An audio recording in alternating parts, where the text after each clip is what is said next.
ఓం శ్రీమాత్రే నమః. మరి ఈ దసరా శరన్నవరాత్రుల్లో మూడవ రోజు రానే వచ్చింది. ఈ మూడవ రోజున మనము గాయత్రీదేవిగా అలంకరణ చేయటము అనేది జరుగుతుంది. గాయత్రి అమ్మవారి అలంకరణ అంటే ఎక్కువ మంది ఆరెంజ్ కలరు వస్త్రము అనేటువంటిది కడతారు అమ్మవారికి, ఆరెంజ్ కలర్.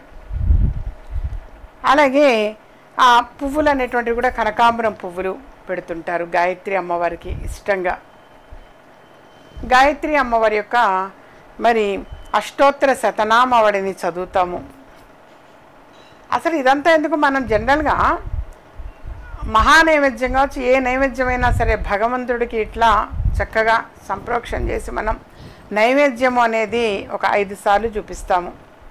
ఆ చూపించేటప్పుడు కూడా ఓం భూర్భువ స్వః తత్సవితుర్వరేణ్యం భర్గో దేవస్య ధీమహి ధియో యో నః ప్రచోదయాత్ అని ఈ గాయత్రి మంత్రాన్ని చదివిన తర్వాతనే మనం నైవేద్యం పెట్టడము అనేది జరుగుతుంది. అంత విశేషమైనటువంటిది మరి గాయత్రి మాత.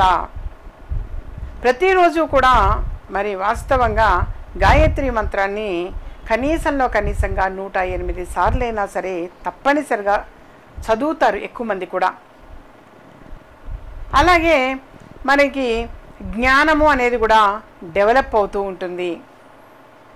వాస్తవంగా గాయత్రి అమ్మవారు మరి మనం ఎక్కువగా పూజించటము ఆరాధించటము వలన మరి బుద్ధి జ్ఞానము అనేది కూడా డెవలప్ అవుతుంది. సకల మంత్రాలకి మూలమైన శక్తిగా వేదమాతగా ప్రసిద్ధి పొందిన గాయత్రీదేవి ముక్తా విద్రమ హేమనీల ధవళ వర్ణాలతో ప్రకాశిస్తూ పంచముఖాలతో దర్శనమిచ్చేటువంటి సంధ్యావందన అధిష్టాన దేవత.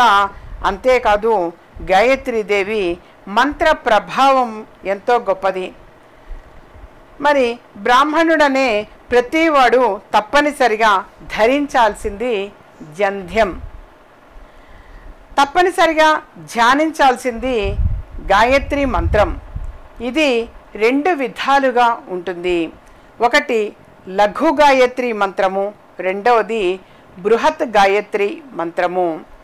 ప్రతిరోజు త్రికాల సంధ్యావందనం చేసి శ్రీ గాయత్రీదేవి మంత్రాన్ని 1000 సార్లు గనక ధ్యానిస్తే ఆ తల్లి అనుగ్రహంతో వాక్శుద్ధి అనేటువంటిది కలుగుతుంది.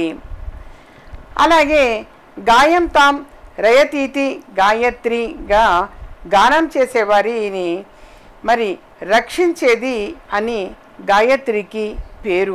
అలాగే చాందోగ్యోష నిషత్తులో వాగ్వై గాయత్రి అంటే మనం మాట్లాడే వాక్యే గాయత్రి అని అర్థం.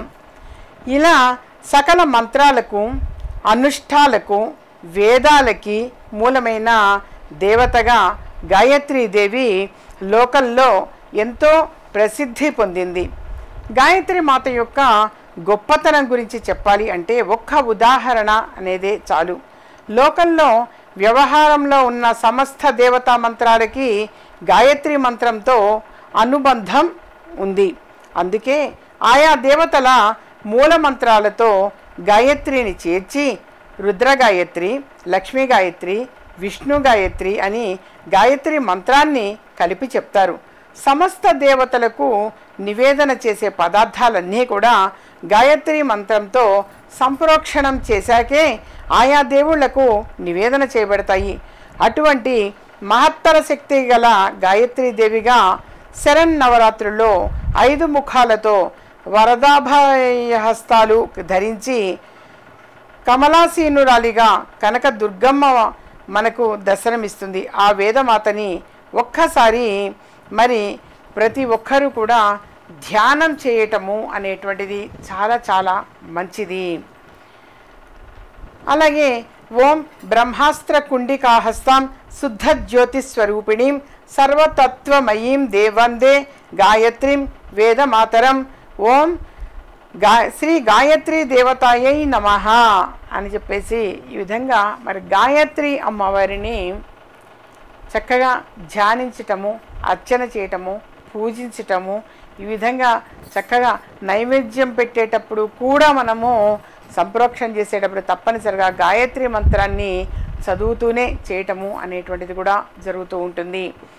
అలాగే మరి ఈ గాయత్రి అమ్మవారికి నైవేద్యము అన్నప్పుడు తప్పనిసరిగా కొబ్బరి అన్నం నైవేద్యం పెడతారు, లేదా కొబ్బరి పాయసం నైవేద్యంగా సమర్పిస్తూ ఉంటారు.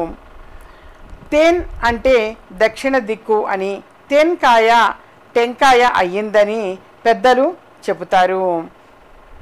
దక్షిణాది రాష్ట్రాల వారి వంటకాలలో కొబ్బరి ప్రాముఖ్యత ఎక్కువగా ఉంటుంది. కొబ్బరికాయ కొట్టడంతోనే శుభకార్యాలు అనేవి మొదలవుతూ ఉంటాయి. తెలుగింటి ముత్తైదువులు శ్రావణ శుక్రవారం రోజున టెంకాయ మీద అమ్మవారిని ఆకృతిని పసుపుతో తీర్చిదిద్ది పూజిస్తారు. కొబ్బరి మన సంస్కృతికి గుర్తు. కొబ్బరిని కోరి లేదా రుబ్బి తీసిన పాలను సగం ఉడుకుతున్న బియ్యంలో కలిపి కొబ్బరి పాల అన్నం వండుతారు. అందులో తీపి కలిపితే కొబ్బరి పాయసాన్నం అవుతుంది. రెండింటిని నైవేద్యంగా మరి శ్రీ గాయత్రి మాతకు నైవేద్యం పెట్టడము అనేది జరుగుతుంది. ఈ విధంగా చక్కగా గాయత్రి మాతను మరి మనం 3వ రోజున ఆరాధిస్తూ ఉంటాము, పూజిస్తూ ఉంటాను. అలాగే అలంకరించటము అనేది కూడా జరుగుతుంటుంది నాన్న. ఈ విధంగా ప్రతిరోజు కూడా ఒక్కొక్క అలంకరణ అనేటువంటిది విశేషంగా జరుగుతూ ఉంటుంది. మనం గమనిస్తూ ఉంటే ప్రస్తుతము చాలా టెంపుల్స్లో కావచ్చు, అలా మరి రోజు ఒక చక్కగా అమ్మవారి అలంకరణ అనేది జరుగుతూ ఉన్నది. మరి భక్తి శ్రద్ధలతోటి అందరూ కూడా ఏ రోజు ఏ అలంకరణో మరి ఆ అష్టోత్తర శతనామావళిని పఠించటము అనేటువంటిది కూడా చాలా చాలా మంచిది. అలాగే మరి కుంకుమార్చన అనేది కూడా నిర్వహించడం, పూజించడం చాలా చాలా మంచిది నాన్న. మొదటి రోజున మరి కలశ స్థాపన చేస్తాం కదా, కొద్దిమంది చక్కగా ఆ రోజే అన్నమాట కుంకుమార్చన చేయటం అనేది కూడా మొదలవుతుంది. ఆ కలశం ముందు ఒక తమలపాకు పెట్టి తమలపాకు పైన చక్కగా గణపతిని అలాగే గౌరమ్మ అమ్మవారిని కూడా మనం చేసి ఉంచి ప్రతిరోజు కూడా కుంకుమార్చన అనేది నిర్వహిస్తూ ఉంటారు.